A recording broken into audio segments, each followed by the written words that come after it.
युवा स्वाभिमान पार्टीचे कार्यकर्ता निलेश भेंडे यांच्यावर झालेल्या हल्ल्याप्रकरणी एक महत्त्वाचा अपडेट समोर आला आहे। पोलिसांनी या प्रकरणी 5 आरोपींना अटक केली आहे। अमरावती शहरातील शंकरनगर परिसरात 1 ऑगस्ट रोजी संध्याकाळी 6:30च्या सुमारास युवा स्वाभिमान पार्टीचे पदाधिकारी निलेश भेंडे यांच्यावर काही अज्ञात हल्लेखोरांनी हल्ला केला होता।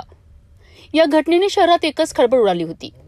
राजापेठ पोलीस स्टेशनच्या डीबी पथकाने या प्रकरणाचा तपास तातडीने सुरू केला आणि त्यांना मोठं यश मिळालंय। पोलिसांनी केलेल्या वेगवान तपासानंतर या हल्ल्यातील 5 आरोपींना अकोला जिल्ह्याजवळून अटक करण्यात आली आहे। या आरोपींमध्ये 31 वर्षीय अनिकेत किशोर देशमुख, 26 वर्षीय करण कैलास इटोरिया, 24 वर्षीय नितांशु कैलास इटोरिया, 22 वर्षीय प्रथमेश अनिल अग्रवाल तर 26 वर्षीय साहिल उर्फ शेख तोहनिक शेख मुस्ताक या सर्वांचा समावेश आहे।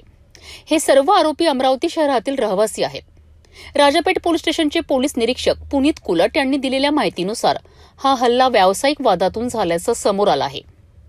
पोलिसांनी या आरोपींना अटक करून पुढील कायदेशीर कारवाई सुरू केली आहे। लवकरच या सर्व आरोपींना न्यायालयात हजर केलं जाणार आहे। तरी होती अमरावतीतून आलेली मोठी बातमी। या प्रकरणात आणखी काही माहिती समोर आल्यास आम्ही तुम्हाला नक्कीच कळवू। तोपर्यंत पाहत रहा सिटी न्यूज।